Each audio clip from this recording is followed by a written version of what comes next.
الذي أرسله الله تعالى إلى كافة الناس بشيرا ونذيرا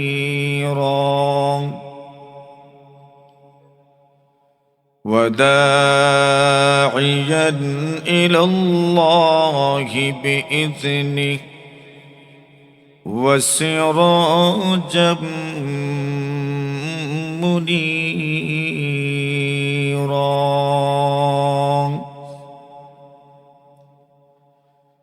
أما بعد فأعوذ بالله من الشيطان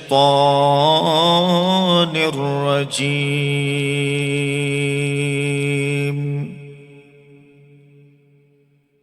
بسم الله الرحمن الرحيم.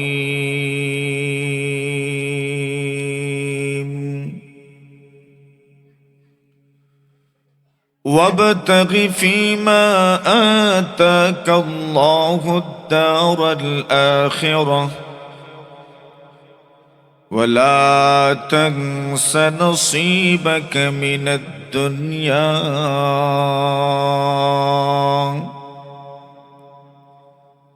وأحسن كما أحسن الله إليك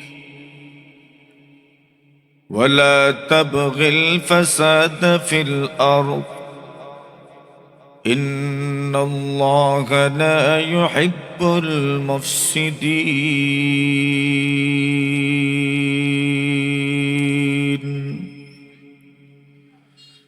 وقال رسول الله صلى الله عليه وسلم: لو كان لابن آدم واديا من ذهب لأحب أن يكون له ثانيا ولن يملأ فاه إلا التراب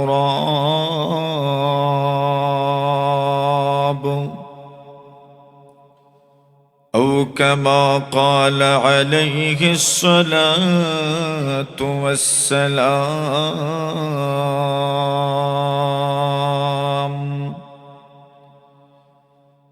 آمنت بالله صدق الله مولانا العظيم وصدق رسوله النبي الكريم ونحن على ذلك لمن الشاهدين والشاكرين والذاكرين والحمد لله رب العالمين. صلى الله على سيدنا ومولانا محمد وعلى آله وأصحابه وسلم. صلى الله على سيدنا ومولانا محمد وعلى آله وأصحابه وسلم. لا إله إلا الله لا إله إلا الله لا إله إلا الله لا إله إلا الله. جل الشرع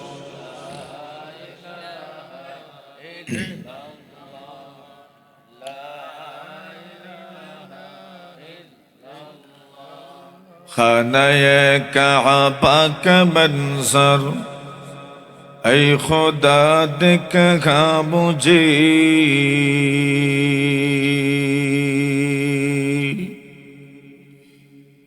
खानाए काबा का मंजर ऐ खुदा दिखा मुझे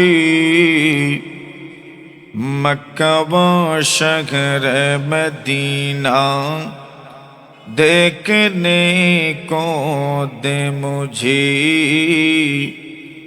मक्का व शहर मदीना देखने को दे मुझे ऐ खुदा सैराब कर दे आब ज़मज़म से मुझे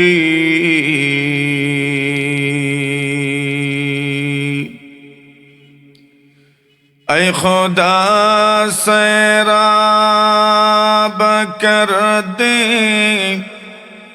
आब ज़मज़म से मुझे इस्तिला में हजर अस्वद से मुशर्रफ कर मुझे इस्तिला में हजर अस्वद से मुशर्रफ कर मुझे व मक़ामात मुबारक की ज़ियारत हो नसीब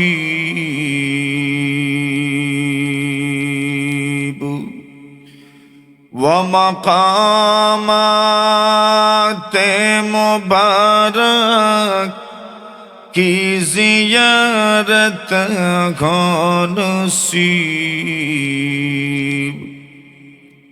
दरमियाने कब्र मिंबर गिड़े गिड़ाने दे मुझे दरमियाने कब्र मिंबर गिड़े गिड़ाने दे मुझे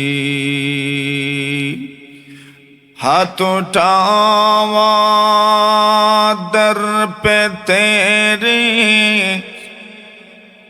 जब बुलाए तो मुझे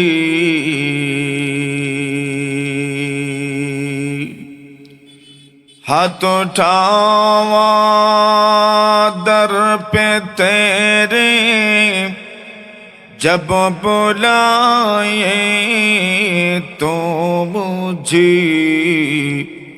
खाने काबा को पहुँचो तलबिया पढ़ते हुए खाने काबा को पहुँचो तलबिया कहते हुए ला इलाहा इल्लल्लाह जोरे शोरे सबाई ला इलाहा इल्लल्लाह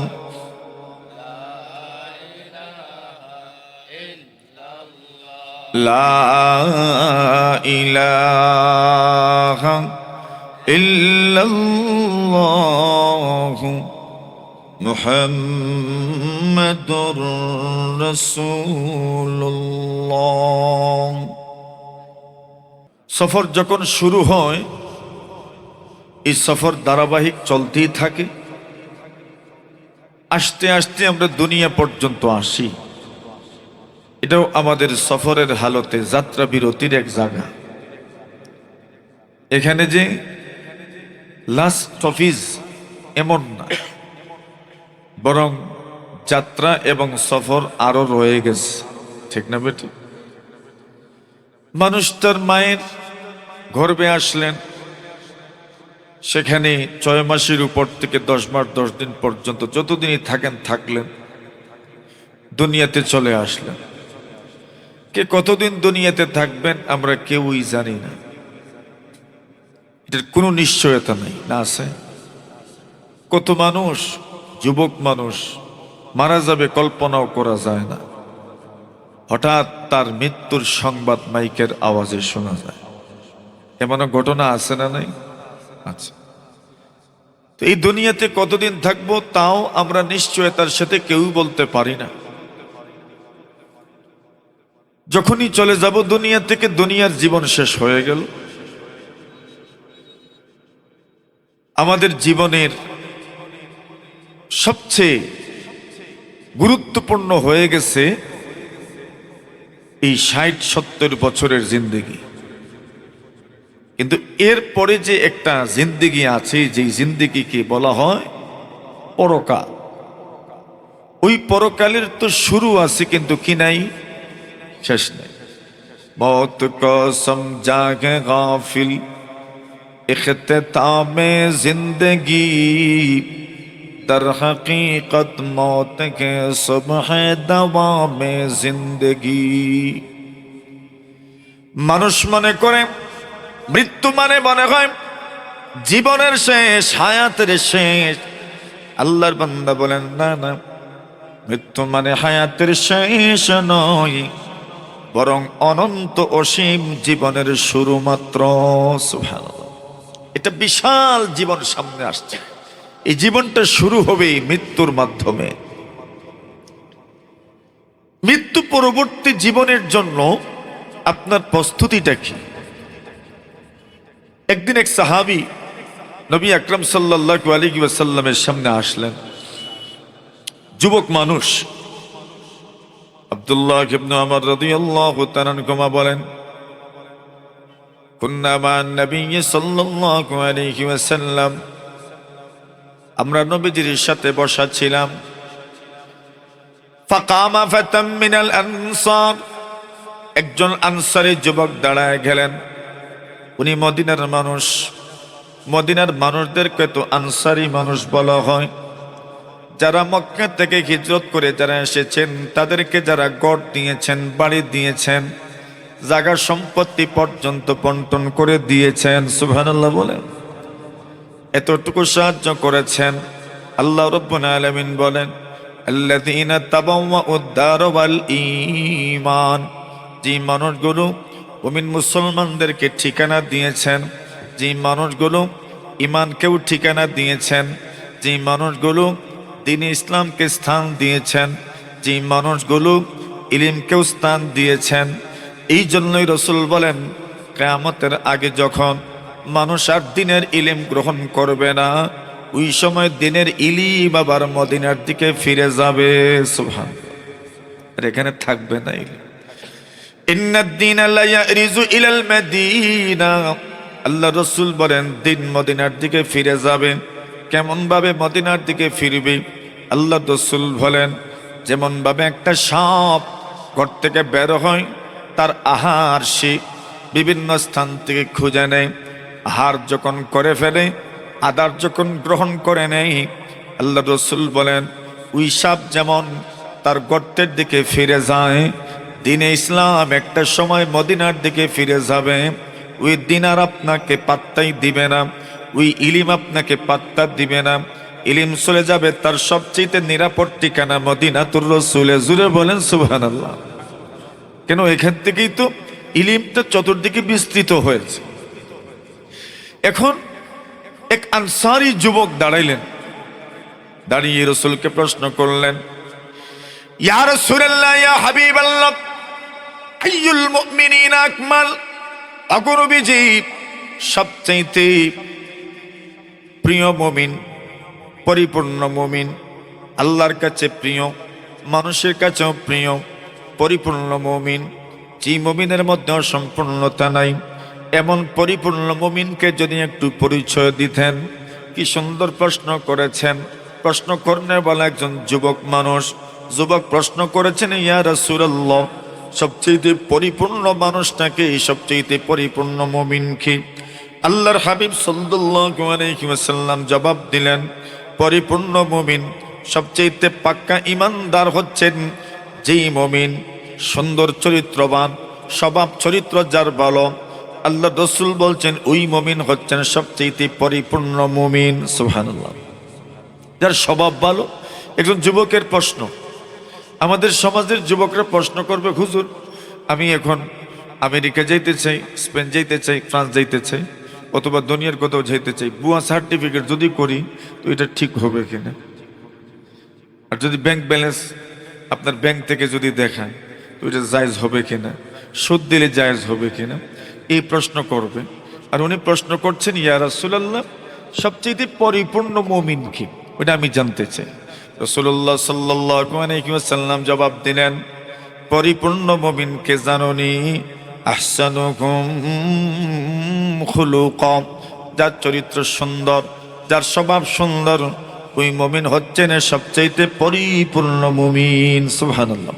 তা আমরাও বুঝি তো, আমাদের সমাজে এমন সন্তানকেই তো আমরা 100-র মধ্যে 100 মার্ক দেই, যার চরিত্র ভালো, যার স্বভাব ভালো, যার আখলাক ভালো, যার কথাবার্তা সুন্দর, তাকে তো আমরা 100-র মধ্যে 100 মার্ক দেই, ঠিক না? আর যার এগুলো সুন্দর না, সে যত কিছুই হোক না কেন, এ মার্ক আপনাদের থেকে আমাদের থেকে কখনোই পায় না, ঠিক না? কেন? চরিত্রবান যে সেই তো মার্ক পায়, যে চরিত্রবান নয় সে মার্ক পাওয়ার কোনো সুযোগ নেই। আচ্ছা, এই প্রশ্ন করেই উনি ক্ষান্ত হন নাই। আল্লাহ রাসূলকে এরপর দ্বিতীয় প্রশ্ন করেছেন, ইয়া রাসূলুল্লাহ ফাআইয়ুকুম আখিয়াস, তবে বলেন না মুমিনদের মধ্যে সচেতন মুমিন কে? সুবহানাল্লাহ। কি জাত মুমিন? সচেতন মুমিন। আমরার মনে মনে আমরা সবাই তো সচেতন, ঠিক না বেটি? আমরা সবার মনে মনে আমরা সব কি সচেতন। আল্লাহর হাবিবের সাহাবী যুবক মানুষ প্রশ্ন করেছেন, ইয়া রাসূলুল্লাহ ইয়া হাবিবাল্লাহ ফাআইয়ুকুম আকিয়াস, কোন মুমিন সচেতন? সচেতন মুমিনের পরিচয় তুলে ধরেন, সচেতন মুমিনের বৈশিষ্ট্য তুলে ধরেন। রাসূলুল্লাহ সাল্লাল্লাহু আলাইহি ওয়াসাল্লাম জবাব দিলেন, সচেতন মুমিন হচ্ছেন এবং মুমিন আকতারুকুম যিকরান লিল মাউত ওয়া আশাদ্দুকুম ইস্তি'দাদান লিমা বাদাল মাউত। আল্লাহ রাসূল সাল্লাল্লাহু আলাইহি ওয়াসাল্লাম বলেন, সবচাইতে সচেতন মুমিনের পরিচয় হচ্ছে যে মুমিন সবচাইতে বেশি মৃত্যুকে স্মরণ করেন। সুবহানাল্লাহ। যে মুমিন সবচাইতে বেশি মৃত্যুকে স্মরণ করেন, এই মুমিন হচ্ছেন সবচেয়ে বেশি সচেতন। আর এরপরে আরেকটা কাজের কথা, গুরুত্বপূর্ণ কথা রাসূল বলছেন, ওয়া আশাদ্দুকুম ইস্তি'দাদান লিমা বাদাল মাউত, এবং যিনি মৃত্যু পরবর্তী সময়ের জন্য প্রস্তুতি নিয়ে রাখেন, আল্লাহ রাসূল বলছেন উনি সবচেয়ে সচেতন মুসলমান। সুবহানাল্লাহ বলেন। আমরা যে এই দুনিয়াতে সম্পদ জমা করে রাখি, উদ্দেশ্য কি? যাতে করে যখন ইনকাম করতে পারবো না তখন যাতে আমি এটা খাইয়া শেষ করতে পারি, এটা দিয়ে যেন আমি চলতে পারি। তো একটা সময় তো এমন আসবে যখন আমার কোনো আমল কাজে আসবে না। ওই সময়ের জন্য যে ব্যক্তি প্রস্তুতি নিয়ে রাখে, ওই সময়ের জন্য যে আমল করে, ওই সময়ের জন্য যে প্রিপারেশন নেই জীবিত থাকা অবস্থায়, আল্লাহ রাসূল বলছেন এই মুমিনই হচ্ছে সবচেয়ে সচেতন মুমিন। সুবহানাল্লাহ বলেন। এখন এটা তো বুঝলাম আমরা সচেতন মুমিনকে, তো এবার বলেন না আমাদের প্রস্তুতি কি এরকম আছে? আমরা কি মৃত্যু পরবর্তী সময়ের জন্য প্রস্তুতি নিয়ে রাখছি? এখন বলেন আমরা কি সচেতন? নতুন না যে আমরা কি সচেতন? আরে কাগজে কলমে তো আমরা সচেতন, কাগজে কলমে তো আমরা সচেতন। সচেতন নাগরিক ফোরাম মানে সবাই সচেতন। রাসূলুল্লাহ সাল্লাল্লাহু আলাইহি ওয়াসাল্লাম বলেন, সচেতন মানুষকে আকতারুকুম যিকরান লিল মাউত, যেই মানুষটি সবচেয়ে বেশি মৃত্যুকে স্মরণ করেন, ওয়া আশাদ্দুকুম ইস্তি'দাদান লিমা বাদাল মাউত। আল্লাহ রাসূল বলেন যারা মৃত্যু পরবর্তী সময়ের জন্য প্রস্তুতি নিয়ে রাখে, আল্লাহর নবী বলেন উলাইকা হুমুল আকিয়াস যাহাবু বিশারাফিদ দুনিয়া ওয়া কারামাতিল আখিরাহ। আল্লাহ রাসূল বলেন এরাই হচ্ছেন সফল মুমিন, এরাই হচ্ছেন সচেতন মুমিন। এরা দুনিয়াতেও সম্মানী, পরকালেও সম্মানী। দুনিয়াতেও সম্মানী, পরকালেও কি সম্মানী। মানে শুধু এই নগদ দুনিয়ার জন্যই, কোন স্থায়ী নশ্বর পৃথিবীর জন্য উনি উপার্জন করেন নাই। উনি আখিরাতের জন্য, যেটার কোনো শেষ নাই, ক্ষয় নাই, এমন এক সময়ের জন্য উনি প্রস্তুতি নিয়ে রেখেছেন। আল্লাহ রাসূল বলছেন উনি হচ্ছেন সবচেয়ে সচেতন মানুষ।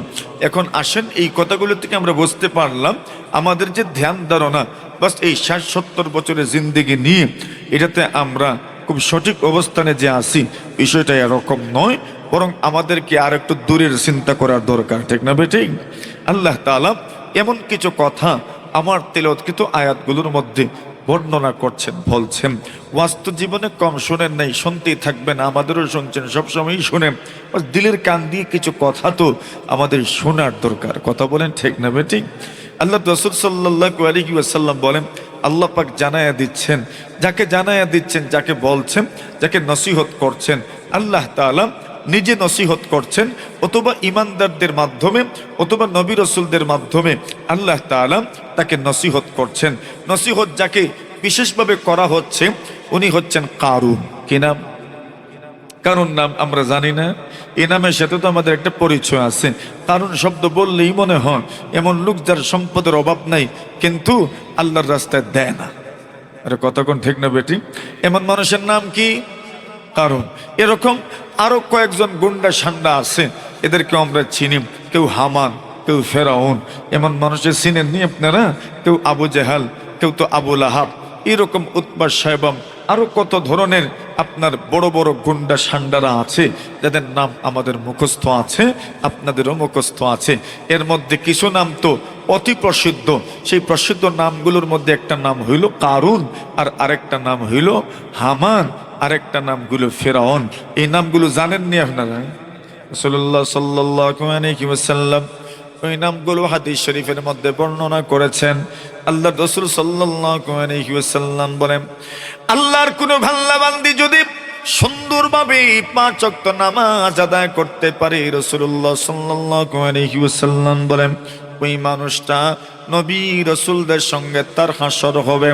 যদি নামাজ সুন্দর করে আদায় করতে পারে না, রাসূলুল্লাহ সাল্লাল্লাহু আলাইহি ওয়াসাল্লাম বলেন, তার হাসর হবে ফেরাউনের সাথে, তার হাসর হবে হামানের সাথে, তার হাসর হবে কারুনের সাথে। জোরে বলেন নাউজুবিল্লাহ। তো কারুন ফেরাউন যাবে কোন জায়গায়? এটা তো মোটামুটি আমাদের অনেকের জানা আছে। এদের সাথে হাসর হইতো, সাইন নেব না, এটা কেউ দুইটা চাইতো না, কারুনের সাথে হাসর। আল্লাহ তাআলা ওই কারুনকে বলছেন, কারুন বড় সম্পদশালী ছিল মুসা আলাইহিস সালাতু ওয়াস সালামের, কিন্তু মুসা নবীর সাথে বড় বেয়াদবি করেছে।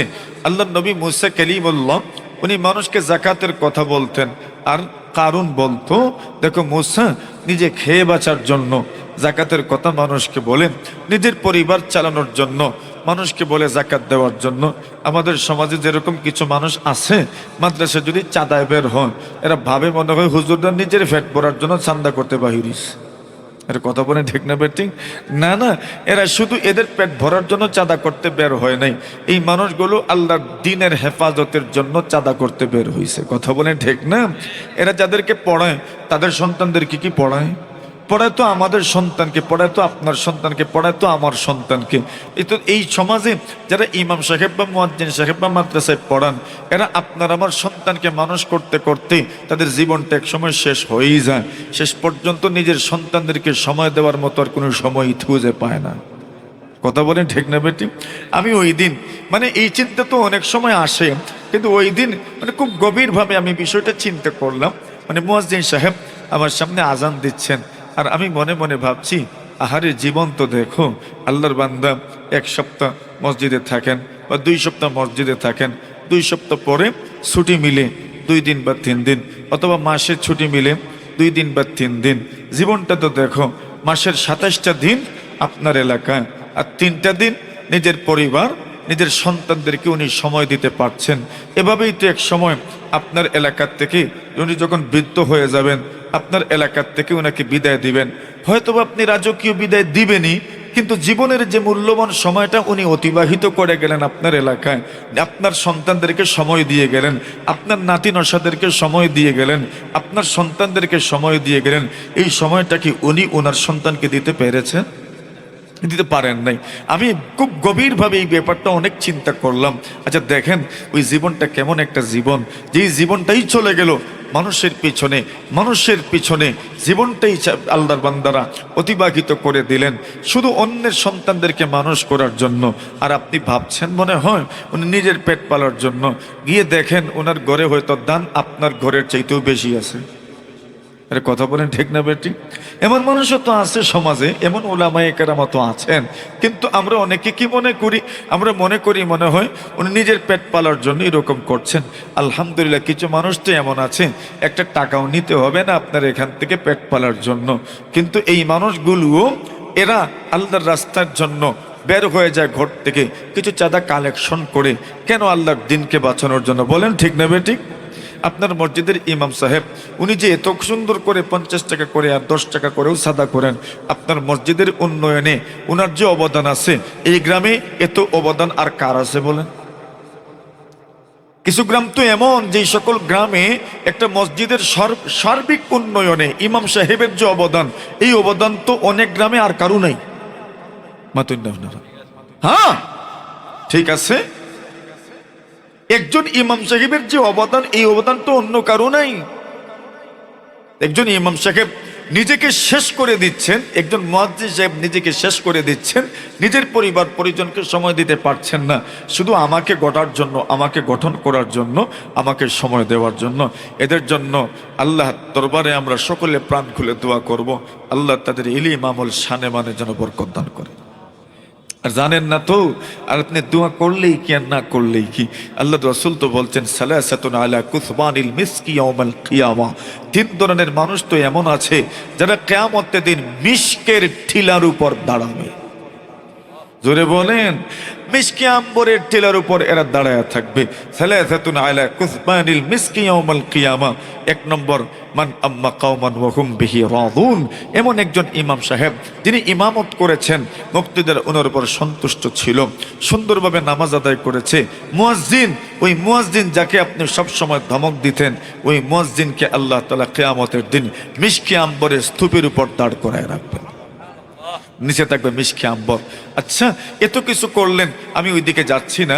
এখন মুসা আলাইহিস সালাতুস-সালাম উনি বলেন যাকাত প্রদান করো, কারণ বলে তোমরা শুনিও না মুসার কথা, নিজের পেট পালার জন্য যাকাত দেওয়ার কথা বলে। আল্লাহ নবী মুসা কালিমুল্লাহ আল্লাহর কাছে আর বদদুয়া দিলেন না, শেকায়ত করলেন না, অভিযোগও দায়ের করলেন না, কিন্তু একদিন বড় কষ্ট হইল ওনার। একদিন মুসা কালিমুল্লাহ জিনার গুনাহের কথা বর্ণনা করছেন, আল্লাহ পাক রব্বুল ইজ্জতুল জালালের পক্ষ থেকে হুকুমপ্রাপ্ত হয়ে জিনার বিধান বর্ণনা করছেন। সেই বিধানের মধ্যে এই বিধানটাও ছিল, যদি বিবাহিত পুরুষ বা নারী জিনা করে তবে এদেরকে পাথরের আঘাতে আঘাতে মেরে ফেলা হবে, এই হুকুম উনি বর্ণনা করছেন।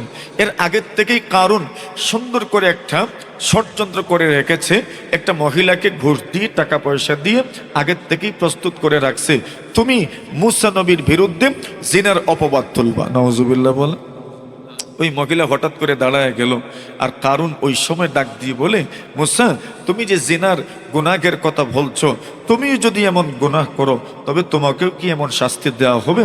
নবী মুসা বলেন, হ্যাঁ, আমিও যদি এর আল্লাহ না করুক এমন গুনাহের মধ্যে লিপ্ত হয়ে যাই, তবে আমাকেও এমন শাস্তি পেতে হবে। ওই সময় ওই মহিলাকে পেশ করা হলো, বলো তোমার স্বীকারোক্তি দাও। ওই মহিলা টাকা খেয়ে আর কারুনের ভয়ে স্বীকারোক্তি দিল, মুসা নবী আমার সাথে জিনা করেছেন। নাউজুবিল্লাহ, জোরে বলেন, আরো জোরে বলেন, আরো জোরে বলেন। এমন কিছু ভালো মানুষের বিরুদ্ধে ষড়যন্ত্র করার মতো মানুষ এই যুগে নাই মনে হয় না? আছে, এই যুগেও আছে যারা ষড়যন্ত্রের জাল বুনে, এবং একদল তো আছে এই বিষয়টাকে ফলাও করে প্রচার করার জন্য আদা জল খেয়ে মাঠে নামে। আছে না নাই? আল্লাহর পয়গম্বর মুসা কালিমুল্লাহ আলাইহিস সালাতুস-সালাম বড় কষ্ট পেয়ে গেলেন। যখন মানুষ আপনার মাধ্যমে কষ্ট পেয়ে যায়, ওই সময় যদি তার জবান থেকে আহা শব্দ বের হয়, মাজলুমের বদদুয়া আল্লাহ দ্রুত কবুল করে নেন। এজন্য রাসূলুল্লাহ সাল্লাল্লাহু আলাইহি ওয়াসাল্লাম বলেন, ইত্তাকি দাওয়াতুল মাজলুম ফাইন্নাহু লাইসা বাইনাহু ওয়া বাইনাল্লাহি হিজাব। শুধু মানুষ জুলমের শিকার, হাতের মাধ্যমে প্রহার করলেই জুলমের শিকার হয় না, পায়ের মাধ্যমে লাথি দিলেই জুলমের শিকার হয় না, ব্রেইনের মাধ্যমে যদি আপনি কারো বিরুদ্ধে চক্রান্ত করেন, ওই লোকটাও আপনার মাধ্যমে জুলমের শিকার হয়ে যায়। আপনি যদি কাউকে কথার মাধ্যমে কষ্ট দেন, তবে ওই লোকটাও আপনার মাধ্যমে জুলমের শিকার হলো, ওই লোকটা হয়ে গেল মাজলুম। আপনি হয়ে গেলেন জালিম। রাসূলুল্লাহ বলেন ইত্তাকি দাওয়াতুল মাজলুম, মাজলুমের বদদুয়া থেকে তুমি বেঁচে থাকো। ফা ইন্নাহু লাইসা বাইনাহু ওয়া বাইনাল্লাহি হিজাব। আল্লাহ রসুল বলেন মজলুমের বদদুয়া আল্লাহ তাআলা দ্রুত কবুল করে নেন। আল্লাহ তাআলা মজলুমের বদদুয়া কবুল করতে দেরি করেন না। কোনো মানুষ যদি আপনাকে কষ্ট দেয়, ওই মানুষের বিরুদ্ধে যদি আপনি আল্লাহর দরবারে শিকায়ত করে বসেন, ওই দোয়া এত দ্রুত কবুল হবে, এত দ্রুত কবুল হবে। কবুল হবে না যে এমন কোনো সুযোগ নাই, এমন কোনো অপশন নাই। এই জন্য বলছেন বন্ধু আমার, কথার মাধ্যমে, জবানের মাধ্যমে তুমি কাউকে কষ্ট দিও না। এর মাধ্যমে জুলুম করা যায়, আপনি জালিম হয়ে যাবেন, ওই লোকটা মজলুম হয়ে যাবে। মুসা কালিমুল্লাহ তার মাধ্যমে কষ্ট পেলেন, আল্লাহর দরবারে শিকায়ত করে বসলেন, ওগো মালিক এতদিন পর্যন্ত কত কষ্ট দিয়েছে, আমি একটা অভিযোগ আপনার দরবারে পেশ করি নাই, যদিও সব কিছু আপনার জানা আছে, কিন্তু আজকে যা করেছে এটা আমি সহ্য করতে পারি নাই। রব্বুল আলামিন তাকে আপনি দুনিয়াতে কিছুটা শাস্তি দিয়েই দেন। ওটা তো বলতেই হয় না, যারা জালিম হয় এদের কিছুটা শাস্তি দুনিয়ার মধ্যে পেয়ে যেতেই হয়। সুবহানাল্লাহ বলেন, এটা আল্লাহর আদত। যারা জুলুম করে এদেরকে সব শাস্তি পরকালের জন্য বরাদ্দ থাকে না, জুলমের শাস্তি কিছুটা দুনিয়াতে পেতে হয়। আপনি দেখেন নাই এই দুনিয়াতে যাদের জুলমের ইতিহাস জানা আছে, এরা যে দুনিয়াতে কিছু শাস্তির সম্মুখীন হচ্ছে বা হবে বা হয়েছে অতীতে, এই ইতিহাস কি জানা নাই? জানা আছে। গ্রাম্য লেভেলেও যারা জালিম ছিল এরা যে বর্তমানে কোন অবস্থায় আছে এটাও কি মানুষের জানা নাই? এটাও মানুষের জানা আছে। যাদের খানদান, যাদের গোত্র জুলমের মতো অপরাধে জর্জরিত ছিল, এই খানদান বা এই গোত্রের মানুষ যে জুলমের কারণে হাজারো সমস্যার সম্মুখীন হচ্ছে, সেই ইতিহাসও তো আপনাদের জানা আছে। এর মানে জুলুম এমন এক অপরাধের নাম, এর কিছুটা শাস্তি তো দুনিয়ার জমিনে পেতেই হবে, এছাড়া হবে না। দুনিয়ার জমিনে কিছু শাস্তি আপনাকে পেয়ে যেতেই হবে। এখন মুসা কালিমুল্লাহ আলাইহিস সালাম মুখ দিয়ে বলেছেন, আল্লাহ ওনাকে শাস্তি দিলেন। কি শাস্তি দিলেন? ফাখাসাফনা বিহি ওয়া বিদারিহিল আরদ। আল্লাহ বলছেন, আমি আল্লাহ তাআলা কারুনকে তার ধন সম্পদ, ঘর বাড়ি সহ মাটির নিচে দশায়া দিলাম। নাউজুবিল্লাহ বলেন। ভূমিধস দিয়ে আল্লাহ তাআলা তাকে শাস্তি দিয়েছেন। ভূমিধস এটা আল্লাহর একটা শাস্তি, ভূমিকম্প আল্লাহর পক্ষ থেকে একটা শাস্তি। ঠিক তেমনি ভাবে অগ্নিকাণ্ড ঘটে যাওয়া এটাও একটা শাস্তি, শিলাবৃষ্টি এটাও একটা শাস্তি, আরো যত ধরনের প্রাকৃতিক দুর্যোগ আছে সেগুলো আল্লাহ তাআলার বিশেষ ফোর্স, এগুলোর মাধ্যমে আল্লাহ অবাধ্যদেরকে শাস্তি করেন। তো আল্লাহ তাআলা কারুনকে তার সম্পদ সহ মাটির নিচে দশায়া দিলেন। সম্পদ আল্লাহ মাটির নিচে কেন দশায়া দিলেন? কারণ যদি সম্পদ উপরে থাকতো, কারণ যদি মাটির নিচে চলে যেত, লোকজন বলতো মুসা কালিমুল্লাহ কারুনের সম্পদ আত্মসাতের লোভে উনি কারুনকে মাটির নিচে দশায়া দিয়েছেন আর সম্পদ উনি ভোগ করেছেন। নাউজুবিল্লাহ বলেন। ওটা যেন মানুষ বলতে না পারে, এজন্য আল্লাহ বলছেন শুধু কারুনকে ভূগর্ভস্থ করলাম না, আমি আল্লাহ তাআলা কারুন এবং তার সম্পদ সহ ভূগর্ভস্থ করে দিলাম। ওইটা করে শেষ না। ইবনে কাসির রাহিমাহুল্লাহু তাআলা তো বলেন, কারুন কিয়ামত পর্যন্ত প্রত্যেকটা দিন তার হাইট পরিমাণ নিচের দিকে যাইতেই থাকবে। সুবহানাল্লাহ বলেন। ওই শাস্তি চলমান এখনো। মুফাসসিরিনদের বক্তব্য থেকে বোঝা যায় এই শাস্তি এখনো চলমান। ওই শাস্তি আল্লাহ দিচ্ছেন। কেন দিচ্ছেন? যে এই লোকটা এমন এমন অপরাধে জড়িত ছিল। আল্লাহ তাআলা ওই কারুনকে নিজে নসিহত করছেন, অথবা সেই যুগের ইমানদাররা কারুনকে নসিহত করছেন। কেন? কারুন সম্পদশালী ছিল, সম্পদের অভাব ছিল না। তো সম্পদশালী তো শুধু কারুন না, এই দুনিয়াতেও তো অনেক মানুষ সম্পদশালী। আচ্ছা, খুব বড় সম্পদশালী না হলেও কিছুটা সম্পদের অধিকারী তো আপনিও আছেন, কিছুটা সম্পদের অধিকারী তো আমিও আছি। কিছু না হইলেও তো একটা সম্পদ আমাদের আছে না নাই? মাতুন না যায় আপনারা। সম্পদ কি শুধু আপনার টাকা পয়সা থাকার নাম কি সম্পদ? সম্পদ কি শুধু জায়গা জমিন থাকার নাম সম্পদ? না না, আল্লাহ আপনাকে সুস্থতা দিয়েছেন, সেটাও তো আল্লাহর পক্ষ থেকে আপনাকে দেওয়া একটা সম্পদ। আপনাকে আল্লাহ নিয়ামত দিয়েছেন, সন্তানাদি দিয়েছেন, সেটাও তো সম্পদ। আল্লাহ রব্বুল ইজ্জত ওয়াল জালাল অন্তরে আপনার প্রশান্তি দান করেছেন, সেটাও তো আল্লাহর পক্ষ থেকে সম্পদ। আল্লাহ আপনাকে অল্প তুষ্টে থাকার মতো যোগ্যতা দান করেছেন, সেটাও তো আল্লাহর পক্ষ থেকে সম্পদ। আল্লাহ আপনাকে নম্রতার গুণ দিয়েছেন, সেটাও তো সম্পদ। আল্লাহ আপনাকে ভদ্রতা দিয়েছেন, এটাও তো সম্পদ। আল্লাহ আপনাকে সৌজন্যতা দিয়েছেন, সেটাও তো সম্পদ। আল্লাহ তাআলা আপনাকে সুন্দর চরিত্র দিয়েছেন, সেটাও তো সম্পদ, ঠিক কিনা? সম্পদ কি শুধু আপনার টাকা পয়সার নাম সম্পদ? একজন মানুষ যদি সুন্দর চরিত্রের অধিকারী হয়, স্বভাব চরিত্র যদি ভালো থাকে, তবে ওই মানুষটাকে মানুষ ভালোবাসে, কথা বলেন ঠিক না? আর যার সম্পদের অভাব নাই, কিন্তু তার চলাফেরার মধ্যে কোনো সৌজন্যতা নাই, চলাফেরার মধ্যে কোনো লাগাম নাই, এমন লোকটাকে মানুষ সাইরো চৌকেই দেখতে পারে না। মাথুন না আপনারা, চৌক আসেই কয়টা মানুষের দেখতে পারে না, কয় চৌকে মাথুন না, যে চৌক আছে কয়টা মানুষের, কিন্তু কয়টাই দেখতে পারে না, কয় সাইরো চৌকে। এইটা আরো দুটো কই। এর মানে কি, একবার মারা যাওয়ার পরে যদি আবার জন্ম নেয়, বলতে চাই আমি এর ভরে এর বালাইতাম। মাথুন না আপনারা, কেন? তার চরিত্র সুন্দর নয়, তার স্বভাব ভালো নয়। স্বভাব যাদের ভালো হয় না, এদেরকে মানুষ কোনোভাবেই পছন্দ করে না। আর স্বভাব যাদের ভালো হয়, নম্রতা যাদের মধ্যে আছে, নম্রতা যাদের ভূষণ, ভদ্রতা, সৌজন্যতা যাদের চরিত্রের মধ্যে আছে, যাদের কথাবার্তার মধ্যে আছে, এদেরকে মানুষ খুব সহজেই আপন করে নিতে চায়। কথা বলেন ঠিক না বে ঠিক? আরে বন্ধু আমার, এটাও তো আল্লাহর পক্ষ থেকে আপনাকে দেওয়া একটা মহামূল্যবান সম্পদ। তো আল্লাহ তাআলা ওই সকল সম্পদশালীদেরকে বলছেন, কারে বলছেন? সম্পদ। সম্পদ বলতে কি বুঝছেন? কি শুধু টাকা টাকার নাম সম্পদ না, শুধু জমিন টাকার নাম সম্পদ না, আরো যত দুনিয়াবী নিয়ামত আল্লাহ আপনাকে দান করেছেন, সেই নিয়ামতের সম্পদ। আল্লাহু আকবার জোরে বলেন। আল্লাহ তাআলা ওই সকল সম্পদশালীদেরকে বলছেন, ওয়াবতাগি ফীমা আতাকাল্লাহুদ দারুল আখিরাহ। আল্লাহ রাব্বুল আলামিন বলেন, এরে মানুষ শোনো, আল্লাহ পাক তোমাকে যা দান করেছেন, আল্লাহর দানকে দুই জিনিসের মাধ্যমে তুমি আখিরাতকে তালাশ করো। সুবহানাল্লাহ। এখানে প্রথমেই আমাদের মানসিক পরিবর্তন আনলেন।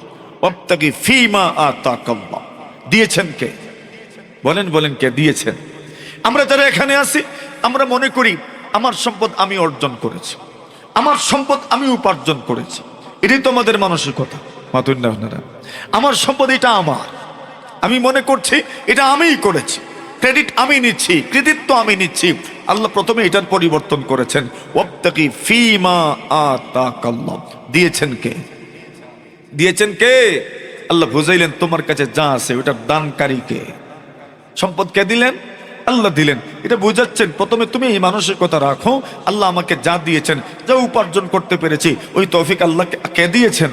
আল্লাহ দিয়েছেন। আচ্ছা, আমার মতো দুইটা হাত, দুইটা পাও, আমার মতো ব্রেন, বড় আরো ভালো ব্রেন, এমন মানুষ কি দুনিয়াতে নাই? কিন্তু সে আমার মতো সম্পদশালী হইতে পারলো না, আমি হয়ে গেলাম কেন? ওটা কে দিয়েছেন? আল্লাহ দিয়েছেন। মানসিক পরিবর্তন আল্লাহ করছেন। ওয়াবতাগি ফীমা আতাকাল্লাহ। আল্লাহ রাব্বুল আলামিন যদি দিতে চান, দুনিয়ার কেউ বাধা দিতে পারে না। আল্লাহ তাআলা যদি দিতে চান, দুনিয়ার কেউ আল্লাহ তাআলার দেওয়াটাকে কোনোভাবেই আল্লাহ তাআলার দান করাটাকে সে কোনোভাবেই বিঘ্নতা ঘটাইতে পারে না, বাধা দিতে পারে না। আল্লাহ দিতে চাইলে দিবেন, কোনো সন্দেহ নাই।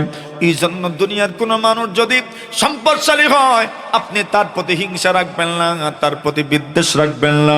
কেন? সম্পদ দাতা হচ্ছেন মহান রব্বুল আলামিন। আল্লাহ যাকে চান তাকেই দিবেন। আপনার বিদ্বেষ এবং হিংসা রাখার কোনো সুযোগ নাই, কোনো রাস্তা নাই। আপনি যদি হিংসাত্মক মনোভাব রাখেন, তাহলে আপনি কি করেছেন? উলামায়ে কেরাম বলেন, আল্লাহ রাব্বুল আলামিন জানায়া দিয়েছেন, সেটা যেন তুমি আল্লাহর দান করার বিরুদ্ধে যেন আপনি অবস্থান নিয়ে নিলেন। আপনি বলতে চান আল্লাহ তাকে কেন দিবেন, আল্লাহ তাকে কেন দিবেন? আল্লাহর বান্দাগণ বলেন, এই জন্য অন্যের সম্পদ দেখে আপনি হিংসার আগুনে জ্বলবেন না, বরং দেনেওয়ালা তো আল্লাহ। আল্লাহর সাথে সম্পর্ক আপনি পরিবর্তন করে নেন।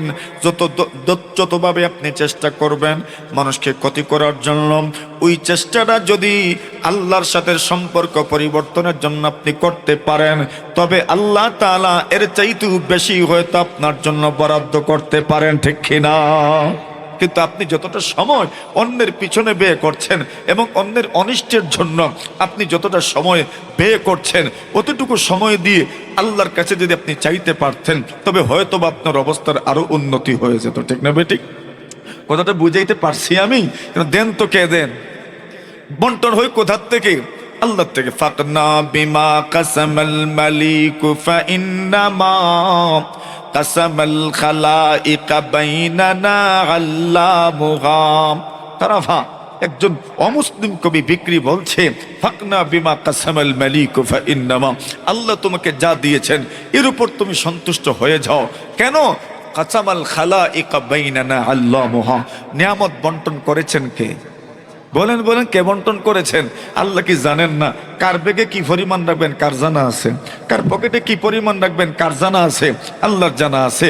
তবে তুমি সেখানে কাজ করো, সেখানে সম্পর্ক উন্নয়নের জন্য চেষ্টা করো। দিচ্ছেন তো আল্লাহ। আল্লাহ যদি কাউকে দিতে চান দিতেই থাকবেন। তবে মনে রাখবেন, যদি আপনার আসার সুযোগ থাকে তো আসতে থাকবে, আপনি নিতে থাকেন। কখনো মনে করিয়েন না আমি এত কিছু নিলে দুনিয়াকুর হয়ে যাব কিনা। না না, আপনার দুনিয়া নিয়ে টেনশন নাই, হা হুতাশা নাই। সম্পদ আসার একটা ব্যবস্থা করে রাখছেন, আসতেই আছে, নিতেই থাকেন। আপনাকে দুনিয়াকুর বলা হবে না। সুবহানাল্লাহ বলেন। বুঝছেন নি বিষয় কি বলছি? অনেক মানুষ ভাবে এই লোকটার এত সম্পদ, আরে সম্পদ আছে তো হালাল পথে আসছে, তার টেনশন নাই। নামাজ ঠিক আছে, রোজা ঠিক আছে, যাকাতও ঠিক আছে, হজও ঠিক আছে, আমল সব ঠিক আছে, আল্লাহর বান্দা রুজি করতেই আছে। সুস্থতা অসুস্থতা আল্লাহ তাআলা তাকে দিয়েছেন, করতে থাকুক। এখানে আমার আপত্তি কি আর আপনার আপত্তি কি? শরীয়তের তো এখানে কোনো আপত্তি নেই। কেন? আল্লাহ তাআলা কাউকে নিয়ামত দিবেন আর ওই লোকটা নিয়ামত থেকে চোখ ফিরায় নিবে, ওটা কি হইল? মাতুন না আপনারা? একজন মানুষ আপনাকে কিছু দিতে চাইলো আর আপনি নিলেন না, ওটা কেমন হয়? সৌজন্যতা মনে হয় না? আপনার আছে তো কি হয়েছে? উনি তো আপনার চাইতে বড়, উনি তো আপনার চাইতে বড়, উনি আপনাকে দিতে চাচ্ছেন, তো নিয়ে যান, অসুবিধা কি?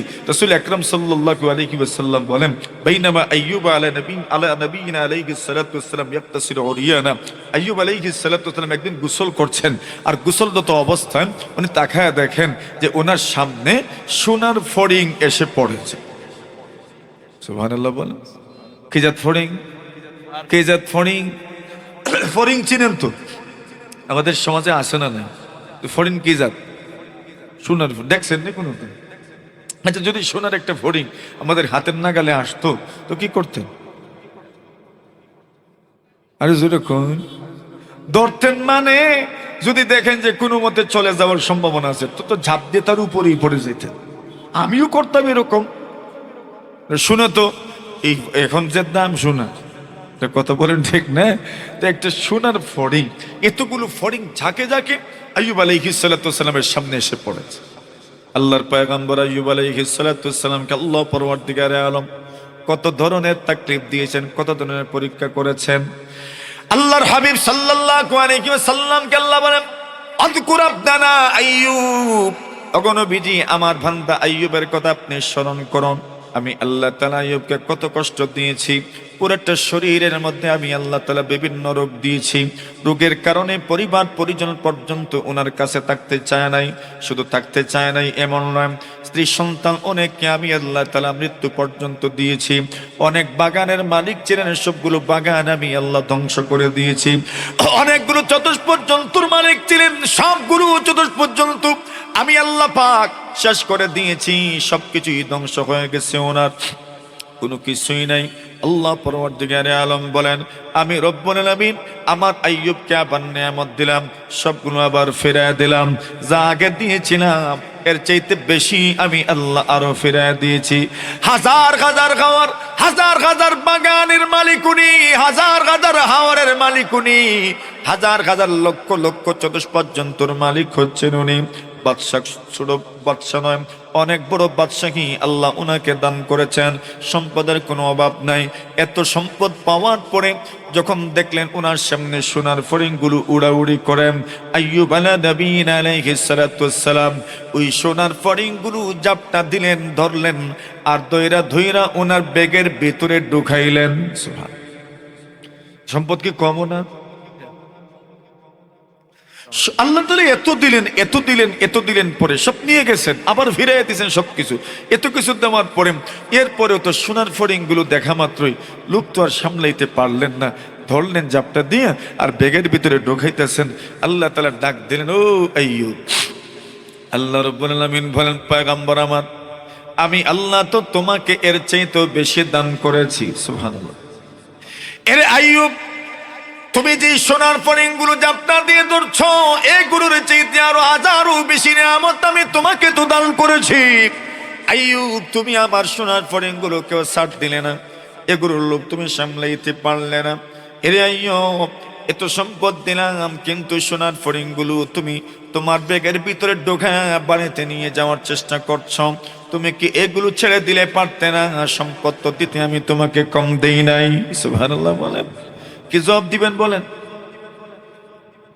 আল্লাহ তাআলা ডাক দিয়েছেন, আইয়ুব, আমি তো তোমাকে এর চাইতে বেশি দিয়েছি, হাজারো নিয়ামত দিয়েছি, এর চাইতে কোটি কোটি গুণ বেশি দিয়েছি।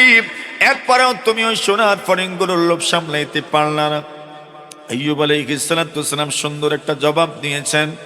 আল্লাহর নবী আইয়ুব বলেন, আল্লাহ, আপনি আমাকে দিয়েছেন কোনো সন্দেহ নাই, কিন্তু আপনার নিয়ামত আমার চোখের সামনে আসবে আর আপনার নিয়ামত থেকে চোখ ফিরে নিব, এত বড় সাহস আমি আইয়ুবের এখনো হয় না।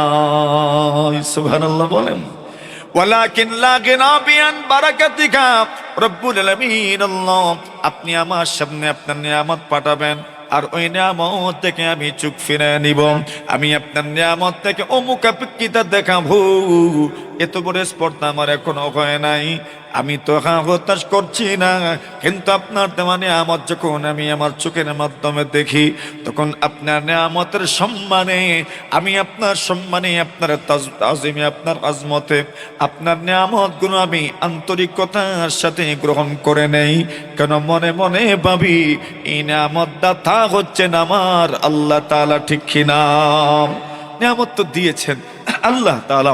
আল্লাহ বলছেন, ও কারুন, সারা দুনিয়ার সম্পদশালীদেরকে আল্লাহ প্রথমে এই সবকটাই দিচ্ছেন, তোমার যা আছে সব কার।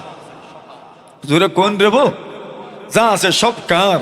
ওয়াবতাগি ফীমা আতাকাল্লাহুদ দারাল আখিরাহ। প্রথমেই মনে রাখতে হবে, যা আল্লাহ দিয়েছেন সবগুলো ওনার। আল্লাহ যদি হঠাৎ করে সব নিয়ে যান, তবে আফসোসের কিছু নাই, তেমন কিছু নাই। কেন? যিনি দিয়েছেন উনি আবার নিয়ে গেছেন, চিন্তার দরকার নাই। আল্লাহ তাআলা এর চাইতে বেশি দেওয়ার ক্ষমতা ওনার আছে না নাই? আল্লাহ যা নিয়েছেন এর চাইতে হাজার গুণ বেশি দিবেন, সেই সক্ষমতা তো মহান রব্বুল আলামিনের আছে। আপনি কি টেনশন করবেন? আল্লাহ তাআলা এর চাইতে উত্তম কিছুর ব্যবস্থা আপনাকে করে দিতে পারবেন। এমন কি পান নাই কখনো? এমন কি দেখেন নাই কখনো? আপনার আমার এই ক্ষুদ্র জীবনে, এই ছোট্ট জীবনে এমন হাজারো ঘটনা খুঁজে পাওয়া যাবে যেখানে আমি যা চেয়েছি এর চেয়ে বেশি আমার আল্লাহ আমাকে দান করেছেন। নাই? এমন ঘটনা কি নাই? যা আপনি চাইছেন এর চাইতে বেশি আল্লাহ তাআলা আপনাকে দান করেছেন, আমাদেরকে দান করেছেন। কেন? আমার আল্লাহ তো মহান। আল্লাহ রাব্বুল আলামিন বলেন, আপনাকে আল্লাহ যা দিয়েছেন, আপনার সম্পদ রাজি, ওই সম্পদের মাধ্যমে প্রথমে আপনি তালাশ করবেন আখিরাত। আল্লাহ তাআলা আপনাকে যে সম্পদ দান করেছেন, এই সম্পদের মাধ্যমে আপনি আখিরাতকে তালাশ করবেন, আখিরাতের জন্য আপনি সামান জোগাড় করবেন। কেন? আপনার সম্পদ দুনিয়াবি সম্পদের প্রথম টার্গেট হতে হবে আখিরাতকে সুন্দর করা। রাসূলুল্লাহ সাল্লাল্লাহু আলাইহি ওয়াসাল্লাম বলেন, মানুষ বলে ইয়াকুল ইবনু আদম মালি মালি, মানুষ বলে আমার মাল, আমার মাল, আমার মাল। আল্লাহ রাসূল বলেন, তোমার কোনটা? ইল্লা মা আকালতা ফাআফনাইত। আল্লাহ রাসূল সাল্লাল্লাহু আলাইহি ওয়াসাল্লাম বলেন, যা তোমার, এটা কোনটা? তুমি যা খেয়েছো তা তোমার। ওয়ামা লাবিস্তা ফাআবলাইদ, এবং যা তুমি পরিধান করেছো আর পরিধান করে ছিঁড়ে ফেলেছো ওইটা হলো তোমার। ওয়ামা তাসাদ্দাকতা ফাআমদাইদ, এবং যা তুমি সদকা করেছো আখিরাতের ব্যাংক ব্যালেন্স হয়ে গেছে, এগুলোই তোমার।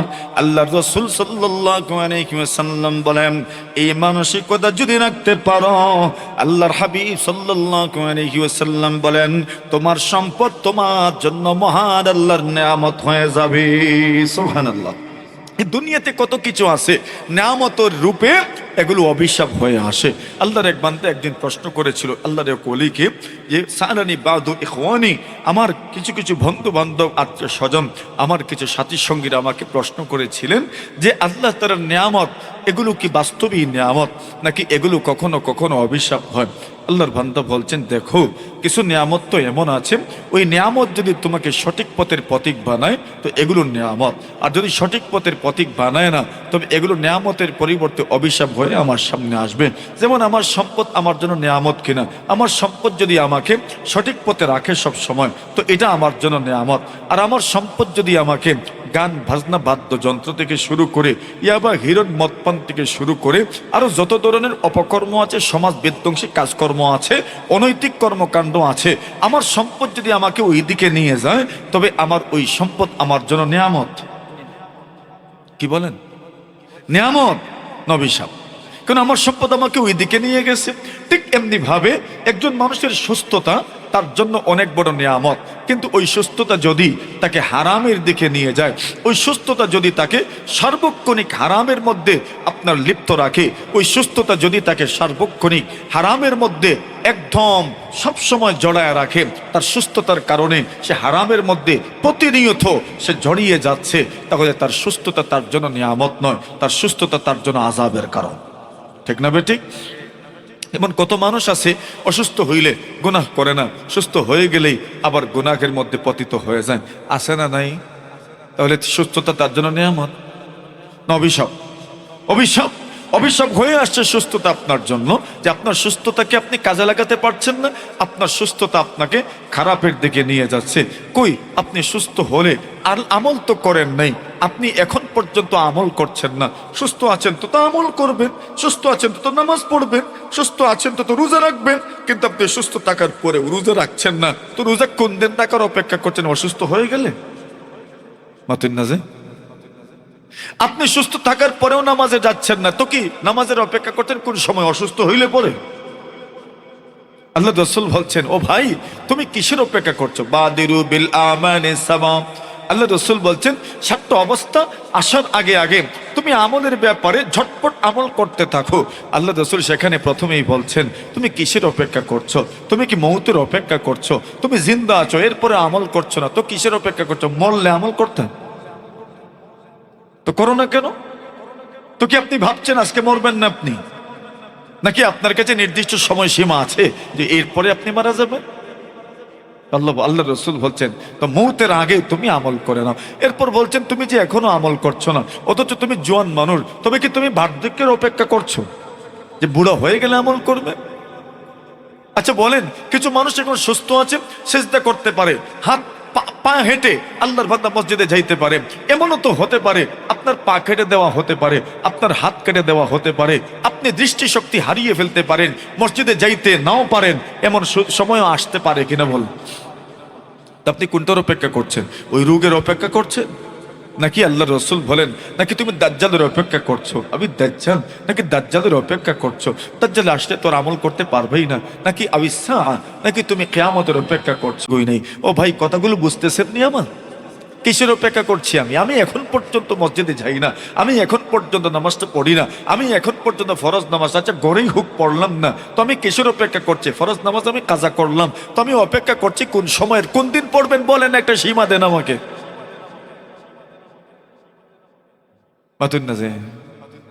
আমি যে এখনো পড়ি তো পড়বো কোন দিন বলেন? পড়তে তো হবে এটা বিশ্বাস করি, তো এখনো যে পড়ি না তো পড়বো কোন দিন, কোন সময় পড়বো? অসুস্থ হয়ে গেলে, না বুড়া হয়ে গেলে, নাকি দাজ্জাল আসলে, নাকি কিয়ামত আসলে? কোন সময়, কোন সময় আমি করব বল? আল্লাহ রাসূল বলছেন, ওয়াবতাগি ফীমা আতাকাল্লাহুদ দারুল আখিরাহ। আল্লাহ তোমাকে সুস্থতা দিয়েছেন, এই সুস্থতার মাধ্যমে তুমি কি চাও? এই সুস্থতার মাধ্যমে তুমি আখিরাতকে তালাশ করো, তুমি এই সুস্থতার মাধ্যমে তোমার আখিরাতকে বানানোর চেষ্টা করো। আল্লাহ বলছেন, আমি তোমাকে নম্রতা দিলাম, ভদ্রতা দিলাম, এই নম্রতার ভদ্রতার মাধ্যমে শুধু মানুষকে ইমপ্রেস করলে হবে না, তুমি রবকেও ইমপ্রেস করো। সুবহানাল্লাহ বলে। তুমি আপনার ভদ্রতার সৌজন্যতা দিয়ে শুধু সমাজের মানুষগুলোকে আপনি দৃষ্টি আকর্ষণ করলে হবে না, আপনার নম্রতা ভদ্রতার মাধ্যমে আল্লাহ তাআলাকেও রাজি আর খুশি করতে হবে। সুবহানাল্লাহ জোরে বলেন। এটি তো আল্লাহ প্রদত্ত নিয়ামতের সঠিক ব্যবহার। ওয়াবতাগি ফীমা আতাকাল্লাহুদ দারাল আখিরা। আল্লাহ রাব্বুল আলামিন বলেন, আল্লাহ তোমাকে যা দিয়েছেন এর মাধ্যমে তুমি আল্লাহ তাআলার সন্তুষ্টি অর্জন করো। আল্লাহ রাব্বুল আলামিনের সন্তুষ্টি তুমি অর্জন করো, আখিরাত তালাশ করো। আল্লাহ রাসূল সাল্লাল্লাহু আলাইহি ওয়াসাল্লামকে আল্লাহ জানায় দেন, বাল তু'থিরুনাল হায়াতাদ দুনিয়া ওয়াল আখিরাতু খায়রুন ওয়া আবকা। আল্লাহ রাব্বুল আলামিন বলেন, অগণবিধি পৃথিবীর মানুষ দুনিয়াকে প্রাধান্য দেয়। দুনিয়াবি ব্যাপারে তো দুনিয়াকে প্রাধান্য দেয়, শুধু দুনিয়াবি ব্যাপার নয়, বরং আখিরাতের সওয়াবের জন্য যা করে এগুলোর ব্যাপারেও দুনিয়াকে প্রাধান্য দেয়, এগুলোর ব্যাপারেও দুনিয়াকে প্রাধান্য দেয়। নিয়ত থাকার কথা ছিল আল্লাহকে সন্তুষ্ট করার জন্য, বরং নিয়তের মধ্যে পরিবর্তন এসে যায়। শুধু এই জন্য করে, যদি করি না তবে মানুষ কি বলবে, মানুষকে খুশি করার জন্য। ঠিক না? আছে না নাই? মন মনে নামাজে যায় কেন? মানুষে গীতা কইব যেতে কি বাসাল লাগে। আছে না নাই? শুক্রবারে কেন মসজিদে যায়? মানুষে কইব শুক্রবার হয়েছে না, ওই মানুষের কথার থেকে বাঁচার জন্য শুক্রবারে মসজিদে যায়। এমন কিছু মুসল্লিও আসেনি। এখন দেখেন, দুনিয়ার ব্যাপারে তো দুনিয়াকে প্রাধান্য দেয়, ওই আখিরাতের ব্যাপারেও দুনিয়াটাকে প্রাধান্য দেয়। কত মানুষ আছে দেখবেন, কেউ মারা গেলে সিন্নি করতে তার ইচ্ছা নাই, কিন্তু এরপরেও সিন্নি করে। কেন করে? তার হয়তো এই অবস্থানই নাই সিন্নি করবে, কিন্তু এরপরেও সিন্নি কেন করে? আচ্ছা, যদি করি না তো মানুষ কি বলবে? তো কেন করলো বলে? মানুষের কথার থেকে বাঁচার জন্য করলো, নতুবা তার তো কোনো নিয়তই ছিল না। তাহলে করছে কেন? মানুষ, কিছু মানুষ আছে কুরবানি এবার করার তার কোনো তৌফিক নেই, কিন্তু এরপরে কেন করছে বলে সব বছর কুরবানি দিয়ে আসছে, এই বছর যদি কুরবানি না দেয় তো মানুষ মানুষ কি বলবে? ওই মানুষের কথার থেকে বাঁচার জন্য এই বছর দিচ্ছে। আল্লাহ বলছেন, বাল তুসিরুনাল হায়াতাদ দুনিয়া। আরে তোমরা তো দুনিয়াকে প্রাধান্য দাও, দুনিয়াবি ব্যাপারে তো দুনিয়াকে প্রাধান্য দেওই তোমরা, আখিরাতের ব্যাপারেও এমনকি যেগুলো আমল করো তোমরা আখিরাতে পাওয়ার জন্য, এই ব্যাপারেও তোমরা অনেক সময় দুনিয়াকেই প্রাধান্য দিয়ে থাকো। কথাটা সঠিক না বেঠিক বলেন? আল্লাহর কথা তো একদম সঠিক। আল্লাহ বলছেন, আরে আখিরাতকেই প্রাধান্য দেও। ওয়াল আখিরাতু খায়রুন ওয়া আবকা। আল্লাহ রাব্বুল আলামিন বলেন, আখিরাত সবচেয়ে চিরস্থায়ী, আখিরাতের মতো চিরস্থায়ী আর কিছুই নাই।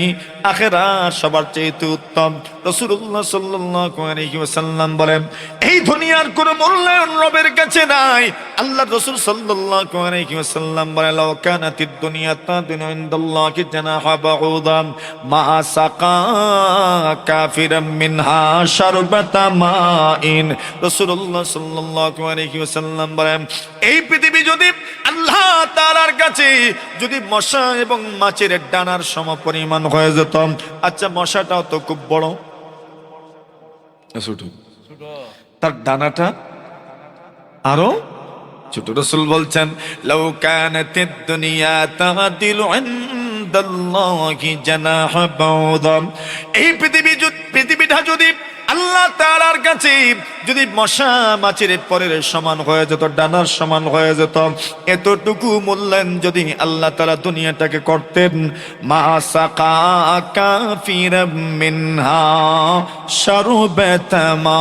আল্লাহর হাবিব বলেন, এই দুনিয়া থেকে বেঈমানদেরকে, বিজাতীয়দেরকে আল্লাহ এক ফোঁটা পানিও পান করাতেন না। সুবহানাল্লাহ। মূল্যহীন, এজন্য সবাই ইচ্ছা মতো খাইতে পারতেছে, পান করতে পারতেছে, কারো ব্যাপারে কোনো রেস্ট্রিকশন নাই। কথা বলেন ঠিক কিনা? কেন? আল্লাহ তো জানেন এখান থেকে খাইলেই কি আর না খাইলেই কি, কিন্তু আখিরাত থেকে এদেরকে কোনো অংশ দেওয়া হবে না। সুবহানাল্লাহ বলেন। কিন্তু আখিরাতের মূল্য তো আল্লাহ তাআলার কাছে আছে, যেটার মূল্য আছে ও এখান থেকে তাদেরকে কোনো অংশ দেওয়া হবে না, আর যেটার মূল্য নাই এখান থেকে যার যত ইচ্ছা নেও, কোনো অসুবিধা নেই। মূল্যহীন তো একমাই ফেলে দেওয়া হয়েছে, নিতে থাকো নিতে থাকো। আচ্ছা, তখন দেখবেন আপনি কারো বাড়িতে, আচ্ছা বলেন না, দান যেগুলো আছে এগুলো তো মানুষ ঘরে উঠায় রাখে, আর সুসাজা নতুন না যে, তো ওগুলো থেকে সবাই যদি নিয়ে যায় কোনো অসুবিধা আছে? কিন্তু দান দিতে হলে চিন্তা করবেন দিতাম কিনা দিতাম কিনা দিতাম কিনা দিতাম কিনা। আরে কথা বলেন ঠিক না বেটি? ওটা তো ধান, ওটার মূল্য আছে। এজন্য আল্লাহ বলছেন আরে ওটা তো আমি দিব না, দিব কাকে? জানা আমার প্রিয়, তাদেরকেই দিব। যেটার মূল্য নাই এটা তুমি যে কেউ নিয়ে যাও, কোনো আপত্তি নেই, কোনো অসুবিধা নেই। তো আখিরাত আল্লাহর কাছে মূল্য আছে তার, কিন্তু দুনিয়া মূল্যহীন। এজন্য বলছেন দুনিয়ার সবাই দুনিয়া ভোগ করতে পারে, কোনো আপত্তি নাই। আল্লাহ তাআলা দুনিয়ার ভোগের ব্যাপারে কোনো রেস্ট্রিকশন দেন নাই, কাউকে কোনো আপত্তিও দেন নাই। তুমি করতে পারবা না, তুমি করতে পারবা না। আল্লাহ বলছেন দুনিয়ার তো কোনো মূল্যই আমার কাছে নাই, সবাই সমানভাবে যদি বুক করে কোনো অসুবিধা নাই, কেউ যদি বেশি বুক করে তাও কোনো অসুবিধা নাই। বাকি তুমি যদি মুমিন হও তো আখিরাত শুধু তোমার জন্য। সুবহানাল্লাহ। আখিরাত শুধু কার জন্য? আরে বলেন বলেন, আখিরাত শুধু কার জন্য? আপনাদের মতো মুমিনদের জন্য, আপনাদের মতো ঈমানদারদের জন্য আল্লাহ আখিরাতকে সুন্দর করে সাজায় রাখছেন। সুন্দর করে আখিরাত আপনাদেরকে রিসিভ করবে, ওই আখিরাতটা আপনার জন্য। কিন্তু বিজাতীয় যারা ঈমান হারা, যাদের ঈমান নাই, তাদের জন্য আখিরাত কোনো কাজে আসবে না।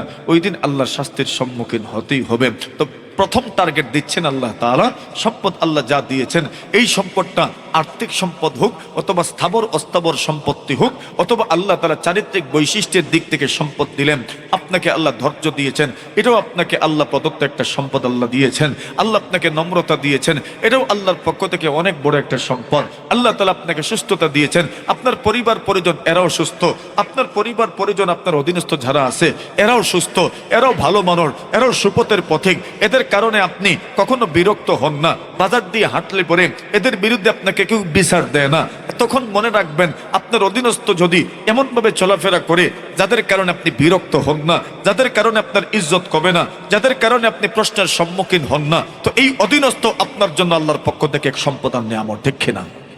এই সমাজে কত মানুষ এমন আছে যে নিজের সন্তানদের জন্য, নিজের অধীনস্থদের জন্য ঘর থেকে বের হইতে পারে না। ঘর থেকে বের হইলেই মানুষ শুধু নালিশ দেয়, শুধু নালিশ দেয়, শুধু বিচার দেয়, শুধু বিচার দেয়। কিন্তু মাশাআল্লাহ আপনার সন্তানগুলো এমন যে এদের কারণে আপনাকে লজ্জিত হতে হয় না। ঘর থেকে বের হইলে মানুষ বরং পাইলে আরো বলে মাশাআল্লাহ আপনার সন্তান দেখেছি বড় ভালো একটা সন্তান। সুবহানাল্লাহ।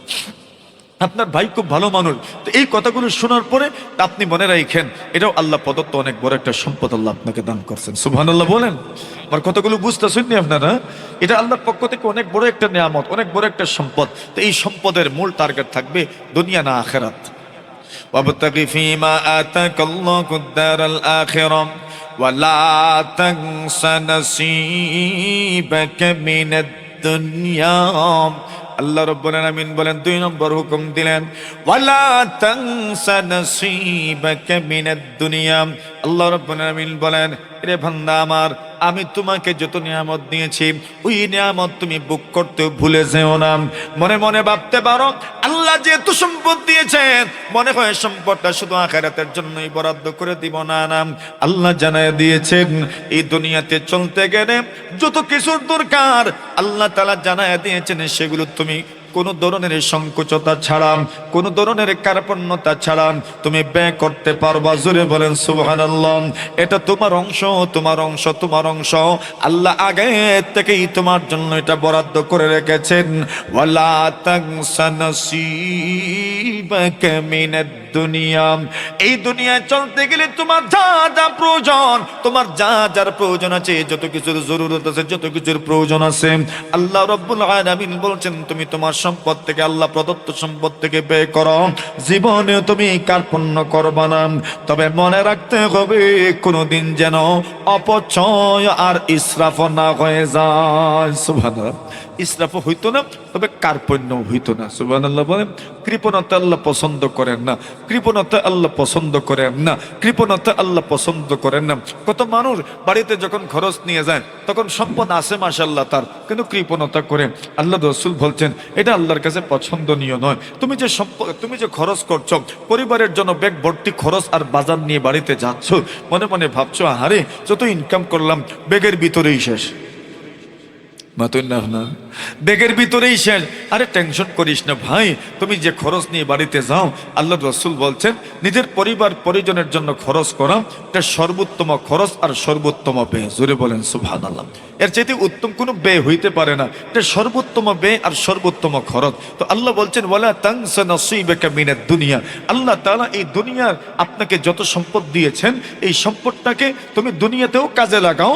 এই সম্পদটা একবারে আখিরাতের জন্য এমন নয়। আল্লাহ দুনিয়া চলতে গেলে যতটুকু দরকার, কৃপণতা ছাড়া, কার্পণ্য ছাড়া, ইসরাফ ছাড়া, অপচয় ছাড়া তুমি সেটা ব্যবহার করো। সুবহানাল্লাহ বলেন। এটা কার কথা? আল্লাহ বলছেন ব্যবহার করার জন্য। ব্যবহার করবেন, দুনিয়াটা তো আপনার জন্যই। সুবহানাল্লাহ জুড়ে বলেন। আল্লাহ রাসূল সাল্লাল্লাহু আলাইহি ওয়াসাল্লামের এক সাহাবী আল্লাহ রাসূলের কাছে আসলেন। আল্লাহ তাআলা কোরআনে মাজিদের মধ্যে আয়াত নাযিল করেছেন, লান তানালুল বিররা হাত্তা তুনফিকু মিম্মা তুহিব্বুন। আল্লাহ তাআলা বলছেন তুমি ততক্ষণ পর্যন্ত নেককার মানুষ হতে পারবা না যতক্ষণ পর্যন্ত তোমার পছন্দনীয় জিনিস আল্লাহর রাস্তায় সদকা না করবে।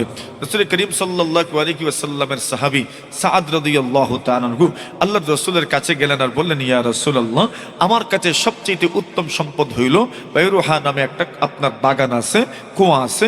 ওই বাগান আর কুয়াটা আমার কাছে সবচেয়ে মূল্যবান জিনিস, এবং আমি চাচ্ছি ওই জিনিসটা আমি আল্লাহর রাস্তায় সদকা করে দিতে চাই।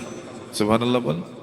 আল্লাহ রাসূল সাল্লাল্লাহু আলাইহি ওয়াসাল্লাম বলছেন, আরে ভাই সদকা করবা ঠিক আছে, তবে ওইটা তুমি তোমার নিকট আত্মীয়দের মধ্যে বন্টন করে দেন। সুবহানাল্লাহ।